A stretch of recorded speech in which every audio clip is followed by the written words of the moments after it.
پرانے وقتوں میں ایک شخص نے کسی وجہ سے اپنی بیوی کو طلاق دے دی۔ لوگ اس کے پاس آئے اور پوچھا کہ طلاق کیوں دی ہے؟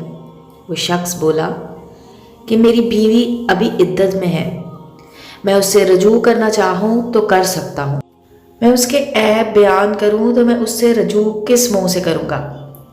لوگ چلے گئے، عدت ختم ہو گئی، لیکن اس نے رجوع نہیں کیا۔ لوگ پھر اس کے پاس آئے اور طلاق کی وجہ پوچھی تو اس نے کہا کہ اگر اب اس کے عیب بیان کروں گا تو اس کی شخصیت کو مسخ کرنے کے مترادف ہوگا، اس کی شادی نہیں ہوگی۔ لوگ پھر چلے گئے۔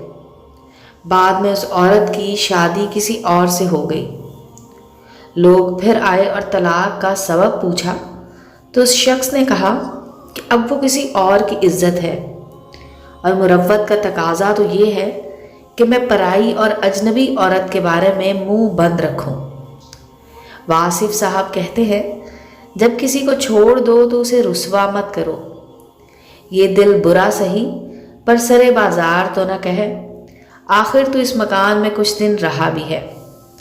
امید ہے دوستو سٹوری اچھی لگی ہوگی۔ چینل کو لائک اور سبسکرائب کریں اور بیل آئیکن کا بٹن دبانا مت بھولیں تاکہ ہر نئے آنے والی سٹوری کا نوٹیفیکیشن آپ کو مل سکے۔ ملتے ہیں اگلی سٹوری کے ساتھ۔